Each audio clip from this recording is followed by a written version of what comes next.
I will present you now Utkatasana. It also means chair pose. So first of all, what is Utkatasana? So in Sanskrit, Utkata means intense or powerful, and asana means posture. It is a very powerful standing yoga asana, and that requires balance, stability and strength. So the classification of this posture is a symmetrical standing pose. The level of this posture is from basic to intermediate. The benefit of this posture is very good for leg, arm and spine, shoulder strengthening. Also, it's very good posture to increase spine flexibility and improving leg balance.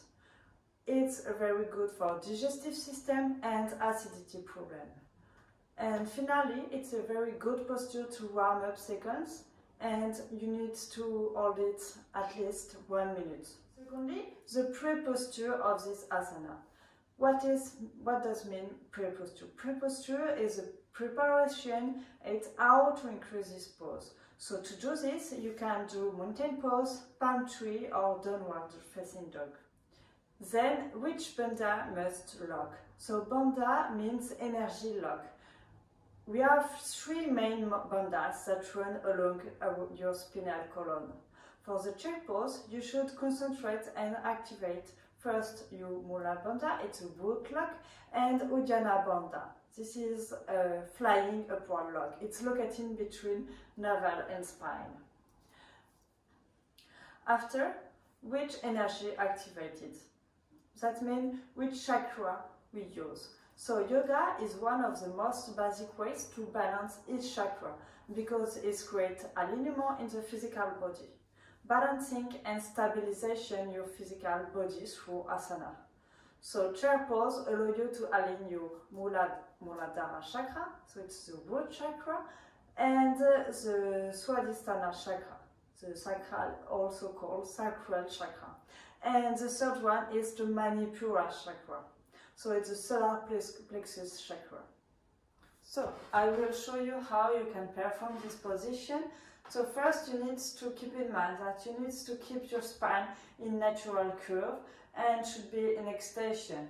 Also needs to keep shoulder above your pelvis and pelvis above your heels. Avoiding to pushing your hip backwards. The hip must be in internal rotation, flexion and adduction. And forearm in supination that is mainly rotation external.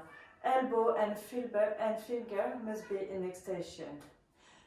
Draw your shoulder blade down toward your waist and tailbone down on the floor. So I will show you this posture. So you can move forward your mat and keep feet together, hip, knee, all is aligned. You can start by bend the knee and align your knees and the toes. Look up forward and inhale, arm up. You can keep this position during 5 breaths. It's very important that the weight must be on the heels and knee must be together. You need to squeeze the hip, belly in, chest open, shoulder back and down, and palm together, and fingers separate. And you can stay here during 5 breaths.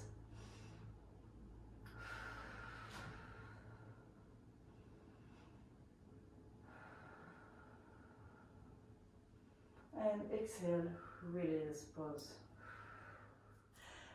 And last one, I will show you some adjustments. So adjustment, you can use outer element, allow you to being comfortable and steady for extended period of time.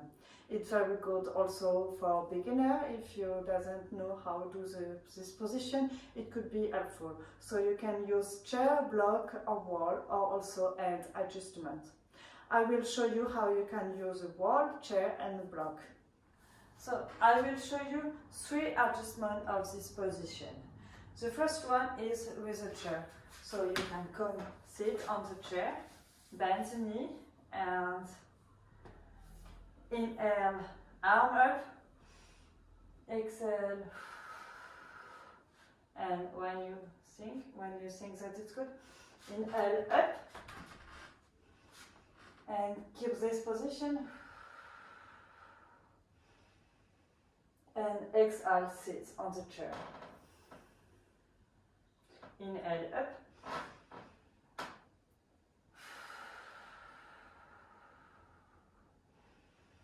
Exhale down. This is a good adjustment for the beginner. Secondly, I will show you an adjustment with a block. So in the same position, you put the block between the thighs because you need to squeeze the block, and you come in Samasthiti and inhale, go in chair pose.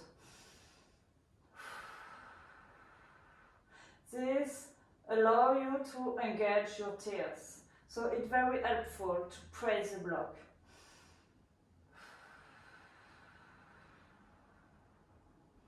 And release. Secondly, you can keep this block between the thigh or take it in during the end. You can do the exercise with two blocks if you have two blocks. And so you take block in your hand, your fingers separate, and inhale up, and exhale, bend the knee.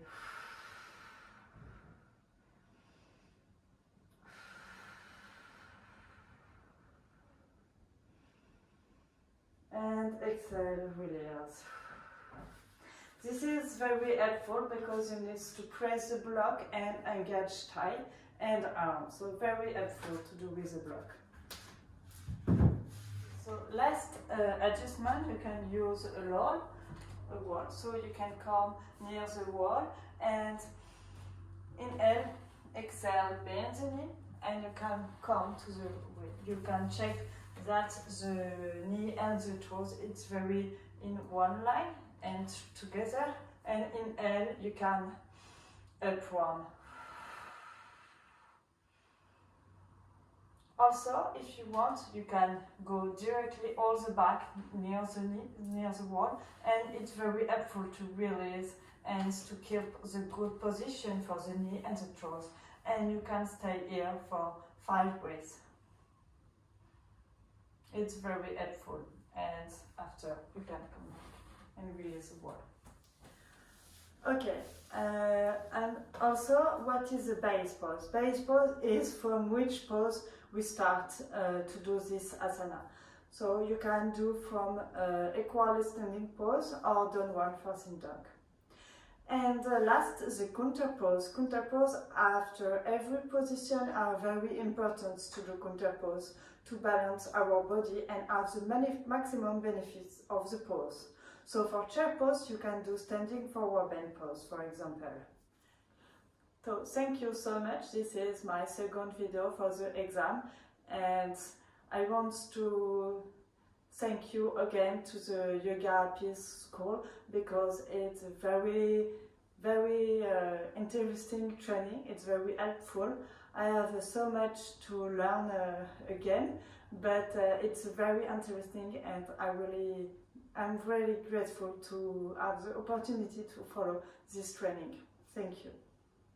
Namaste.